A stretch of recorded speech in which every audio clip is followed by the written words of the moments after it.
Hello everyone, இன்னைக்கு நம்ம என்ன ரெசிபி வீடியோ பார்க்க போறோம்னா கொத்தமல்லி chapati and paneer butter masala recipe. இந்த பன்னீர் பட்டர் மசாலா வந்து நீங்க 15 to 20 மினிட்ஸ்க்குள்ள ஈஸியா செஞ்சிடலாம். ரெஸ்டாரண்ட் ஸ்டைல் சூப்பரா டேஸ்ட் வரும். அதுக்கு ப்ரெப் ஒர்க் வந்து நம்ம பண்ணி வச்சிடணும். ஸோ நான் என்ன பண்ணியிருக்கேன், நான் ப்ரெப் ஒர்க்குக்கு ஃபர்ஸ்ட் ஒரு 4 தக்காளி எடுத்திருக்கேன். அந்த தக்காளியை நல்லா வேக வச்சிருக்கேன். சுடுதண்ணியில போட்டு முந்திரி, அதுக்கப்புறம் வந்து பட்டை, கிராம்பு, தென் தக்காளி, இது எல்லாம் போட்டு நல்லா கொதிக்க விட்டுருக்கேன். நான் இது நல்லா கொதிச்சு வந்ததுனையும் பாருங்க, தக்காளி நல்லா வெந்து கொதிச்சு வந்துருச்சு. முந்திரி போட்டிருக்கேன் நான் இதுல. ஸோ இது நல்லா கொதிச்சு வந்ததுன்னும் என்ன பண்றோம்னா, இதுக்குள்ளேயே வந்து கசகசா கொஞ்சம் அப்படியே போட்டு இதை எடுத்து ஆற வச்சு நல்லா கிரைண்ட் பண்ணி வச்சுக்கணும். இதுதான் நம்மளோட மசாலா. இதுல நான் என்னென்ன போட்டிருக்கேன்னு மறுபடியும் சொல்றேன். தக்காளி ஒரு 4 தக்காளி போட்டிருக்கேன், பட்டை, கிராம்பு அண்ட் கசகசா. தென் கொத்தமல்லி சப்பாத்தி பண்றதுக்கு நம்ம என்ன பண்றோம்னா, ஸோ ஃபர்ஸ்ட் வந்து இவ்வளோ கொத்தமல்லி கீரையை வந்து நல்லா கிளீன் பண்ணி எடுத்துட்டு அதோட வேரை வெட்டிட்டு பாருங்க, இதோட தண்டுல தான் நம்ம கொத்தமல்லி சப்பாத்தி பண்ண போறோம். இந்த தண்டை வேஸ்ட் பண்ணாதீங்க, நல்லா கிளீன் பண்ணி எடுத்துக்கோங்க. நல்லா இந்த மாதிரி பொடி பொடியா நறுக்கி வச்சுக்கணும். ஸோ இங்க பாருங்க, இந்த மாதிரி நல்லா கொத்தமல்லி தலையை கிளீன் பண்ணிட்டு நல்லா இதோட தண்டை வந்து பொடி பொடியா கட் பண்ணி வச்சுட்டு இதோட இலைய வந்து அப்படியே எடுத்து வச்சுக்கோங்க. நம்ம சப்பாத்திக்கு வந்து இலை போட போறது இல்ல, வெறும் தண்டு மட்டும் தான் போட போறோம்.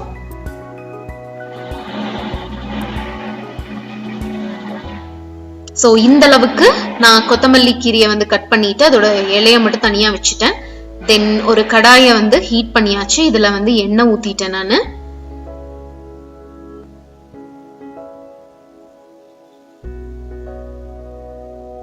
அந்த கொத்தமல்லி கீரையை வந்து, அந்த கொத்தமல்லி தண்டு இருக்கு பாத்தீங்களா, அதை வந்து ஃப்ரை பண்றதுக்கான அளவுக்கு நீங்க எண்ணெய் ஊத்திக்கிட்டீங்கன்னா போதும், அதுக்கு மேல வேண்டியதில்லை. சோ இப்ப நான் அந்த கொத்தமல்லி தண்டு கட் பண்ணி வச்சோம்ல பொடி பொடியா, அந்த தண்டை வந்து அந்த எண்ணெயில போட்டு நல்லா வதக்கி கொஞ்சம் லைட்டா உப்பு போட்டு வதக்கி எடுக்க போறேன். அவ்வளவுதான்.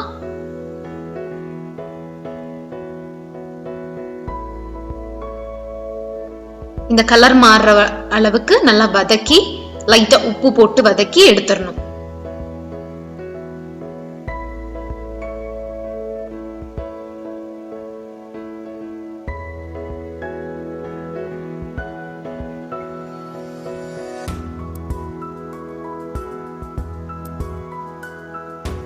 பாருங்க, லைட்டா கொஞ்சமா உப்பு போடுறேன் நான், ஜஸ்ட் டேஸ்டுக்கு.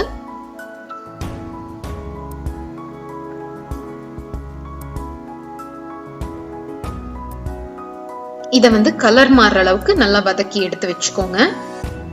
இது ஆறுனதுக்கு அப்புறம் நம்ம என்ன பண்ண போறோம்னா, நார்மலா நம்மளோட சப்பாத்தி எப்படி செய்வோமோ சப்பாத்தி மாவு போட்டு லைட்டா உப்பு போட்டு இந்த வதக்கி வச்ச கீரை தண்டு இருக்கு பாத்தீங்களா, இதை எடுத்து அப்படியே கொட்டி பிசைஞ்சு எடுத்துக்க போறோம்.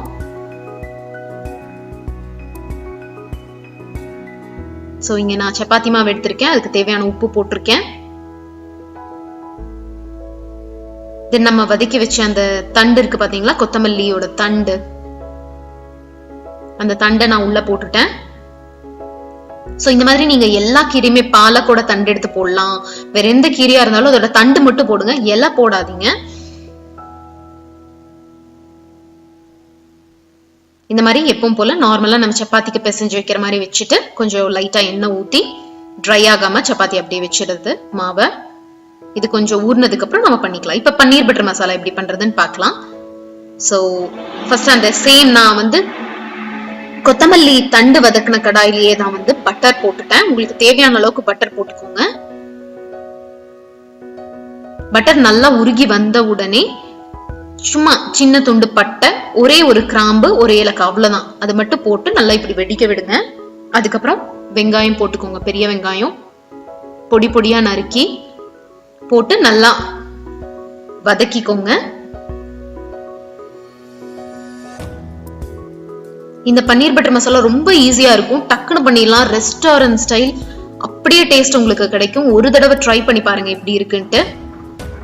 ரொம்ப ஒர்க் எல்லாம் பண்ண வேண்டாம் நீங்க, ஜஸ்ட் அப்படியே அந்த நம்ம இதுக்கு முன்னாடி மசாலாக்காக ப்ரிப்பேர் பண்ணி வச்சோம் அந்த ப்ரெப் ஒர்க் மட்டும் பண்ணிட்டீங்கன்னா போதும். இப்ப நான் ஒரு பச்சை மிளகாய் ஆட் பண்ணிட்டேன்.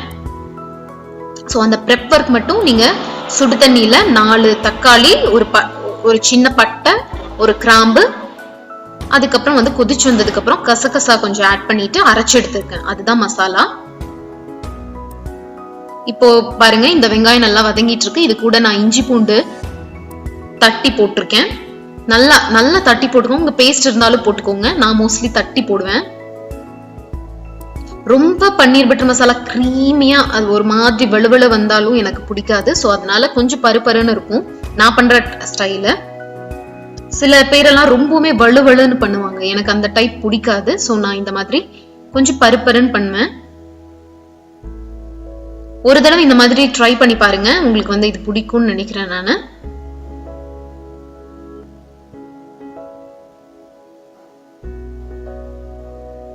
ஸோ இந்த இஞ்சி பூண்டு வாசனை போற வரைக்கும் நல்லா ஃப்ரை பண்ணிக்கோங்க. அது கூட வந்து நம்ம அரைச்ச அந்த தக்காளி பேஸ்ட்டை வந்து உள்ள ஊத்தி சும்மா ஒரு 2 நிமிஷம் அந்த எண்ணெயில வணக்கிக்கோங்க. நல்லா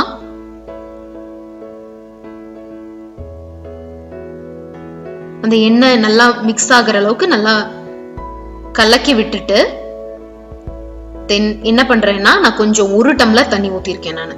ஸோ அந்த 1 டம்ளர் தண்ணியில வந்து இப்போ நம்ம மசாலாஸ் கொஞ்சம் ஆட் பண்ண போறோம். ஸோ ஃபர்ஸ்ட் நான் கொஞ்சம் மஞ்சள் பொடி ஆட் பண்ணியிருக்கிறேன்.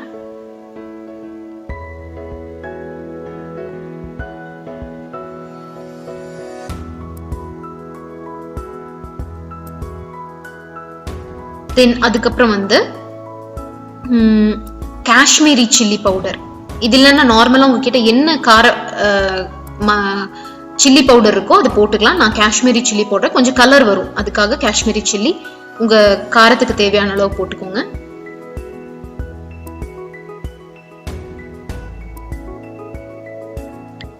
அதுக்கப்புறம் கரம் மசாலா தூள் வந்து சும்மா ஒரு 1/4 ஸ்பூன் போட்டுக்கோங்க. உங்களுக்கு ரொம்ப மசாலா டேஸ்ட் பிடிக்கும்னா நீங்க 1/2 ஸ்பூன் கூட போடலாம். எனக்கு வந்து போதும். ஸோ 1/4 ஸ்பூன் ஜஸ்ட் கொஞ்சம் பாருங்க, ஒரு பிஞ்ச், ஒரு 2 பிஞ்ச் அளவுக்கு நான் எடுத்து போட்டிருக்கேன். தென் அதுக்கப்புறம் வந்து கொத்தமல்லி தூள், கொரியாண்டர் பவுடர் வந்து ஒரு ஸ்பூன் போட்டுக்கோங்க. போட்டு நல்லா கலக்கி விட்டுக்கோங்க. ஸோ நான் எதனால இவ்வளோ 1 டம்ளர் தண்ணி ஊற்றி ஏன் கிரேவியை வந்து இப்படி தண்ணியா பண்ணணும்னா, இந்த மசாலா எல்லாம் நல்லா கொதிச்சு வரும்போது உங்களுக்கு வந்து அந்த மசாலா வாசம் இல்லாம இருக்கும். ஸோ அதுக்காக தான் நான் கொஞ்சம் தாராளமாவே 1 டம்ளர் தண்ணி ஊத்திருக்கேன். இப்போ இந்த தண்ணி எல்லாமே நம்மளுக்கு வத்தி நல்லா அந்த கிரேவி கன்சிஸ்டன்சி வரும். ஸோ அப்படி வரும்போது உங்க மசாலால வந்து அந்த மசாலா தூளோட வாசனைகள் எல்லாம் கொஞ்சம் கூட இல்லாம நல்லா இருக்கும். அதனாலதான் இவ்வளவு தண்ணி ஊத்திருக்கேன் நானு. உங்களுக்கு வேணும்னா இவ்வளவு தண்ணி ஊத்திக்கோங்க, இல்ல நிறைய எண்ணெய் ஊத்தி நல்லா ஃப்ரை பண்ணி எடுத்துக்கோங்க. அப்பதான் அந்த மசாலா தூள் வாசனை இருக்காது. இப்ப பாருங்க, எண்ணெய் எல்லாம் பிரிஞ்சு நல்லா தண்ணி ஃபுல்லுமே எல்லாமே ட்ரை ஆகி அந்த எண்ணெய் நல்லா பிரிஞ்சு மேல வந்துருச்சு. ஸோ இந்த ஸ்டேஜ்ல வந்து நான் என்ன பண்றேன்னா, பன்னீர் வந்து நான் கட் பண்ணி ஹாட் வாட்டர்ல போட்டு வச்சிருந்தேன். ஸோ அந்த பன்னீர் எடுத்து உள்ள போடுறேன். நீங்க ஃப்ரை பண்ணி போடுறதை விட இந்த மாதிரி போட்டு பாருங்க, நல்லா சாஃப்ட் இருக்கும் பன்னீர். நான் ஃப்ரை பண்ணியும் போட்டு ட்ரை பண்ணியிருக்கேன், இதுவும் ட்ரை பண்ணியிருக்கேன். ஸோ எனக்கு இந்த டேஸ்ட் தான் ரொம்ப பிடிச்சது. ஏன்னா இது ரொம்ப நல்லா அப்படியே ஜூஸியா இருக்கும். இந்த மாதிரி ரொம்ப சாஃப்டா இருக்கும் பன்னீர். சும்மா ஹாட் வாட்டர் கொதிக்க வச்சுட்டு அதுக்குள்ள பன்னீரை கட் பண்ணி போட்டு மூடி வச்சுடுங்க. எப்ப நீங்க பன்னீர் கிரேவி முடிச்சுட்டு ஆட் பண்ணணுமோ அப்ப எடுத்து ஜஸ்ட் ஆட் பண்ணுங்க, அவ்வளவுதான். வேற எதுவுமே பண்ண வேணாம். இப்ப இது லைட்டா கொதிக்க விட்டுட்டு ஒரு 2 மினிட்ஸ் மூடி எடுத்துக்கோங்க. ரொம்ப நேரம் வந்து இத மூடி எடுக்க வேணாம். ஜஸ்ட் ஒரு 2 மினிட்ஸ் இத வந்து எடுத்துக்கோங்க, இல்லைன்னா பன்னீர் ரொம்ப ரப்பர் மாதிரி ஆயிடும். ஸோ ஜஸ்ட் 2 மினிட்ஸ் மட்டும் நான் வைக்கிறேன். வச்சுட்டு அப்படியே ஆஃப் பண்ணிட்டு என்னோட ஸ்டவ்ல வச்சுடுவேன். இந்த மீன் டைம்ல நம்ம என்ன பண்ண போறோம்னா, சப்பாத்தி பண்ண போறோம். ஸோ நான் வந்து இதுக்கு முன்னாடி சப்பாத்தி மாவு இந்த கொத்தமல்லி தண்டு ஃப்ரை பண்ணி வச்சிருந்தோம்ல, அதை வந்து எடுத்து நான் சப்பாத்தியா பண்றேன். நார்மலா சப்பாத்தி தேய்க்கிற மாதிரியே தேய்ச்சுக்கோங்க. எப்பவுமே சப்பாத்தி ஒரு 15 மினிட்ஸ் டு 20 மினிட்ஸ் மினிமம் கொஞ்சம் வச்சுட்டு அதுக்கு ஊற வச்சுட்டு அதுக்கப்புறம் நீங்க பண்ணும்போது சப்பாத்தி நல்லா சாஃப்டா வரும்.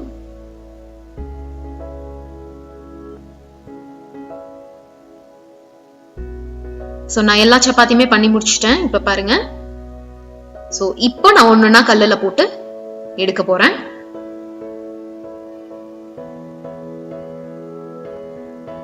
இப்போ என்னோட லாஸ்ட் ஒர்க்கா வந்து என்னோட பன்னீர் பட்டர் மசாலால நான் என்ன பண்ண போறேன்னா, ஸோ நான் ஆல்ரெடி 2 மினிட்ஸ் எடுத்தாச்சு. ஸோ க்ளோஸ் பண்ணி வச்சுட்டேன். இப்போ வந்து கொத்தமல்லி தலை கொஞ்சம் தூவிட்டு அதுக்கப்புறம் கசூரி மேத்தி இருக்கு பாத்தீங்களா, அதுதான் இந்த பன்னீர் பட்டர் மசாலாக்கே ஃப்ளேவர் கொடுக்கும். அந்த கசூரி மேத்தியை வந்து நல்லா கையில கசக்கி போட்டு நல்லா கலக்கி விட்டுடுங்க. கலக்கி விட்டுட்டு ஸ்டவ் ஆஃப் பண்ணிட்டீங்கன்னா நீங்க ரெஸ்டாரண்டே போக மாட்டீங்க. ஆக்சுவலி அவ்வளோ டேஸ்ட் வரும். இதுல ஒரு 15 minutes to 20 minutes கூட ஆகாது இந்த கிரேவி செய்ய.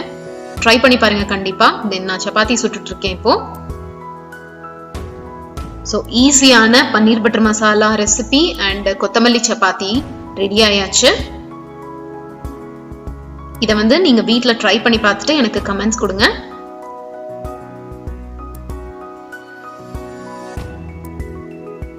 Thank you so much. Subscribe my channel. See you in next video.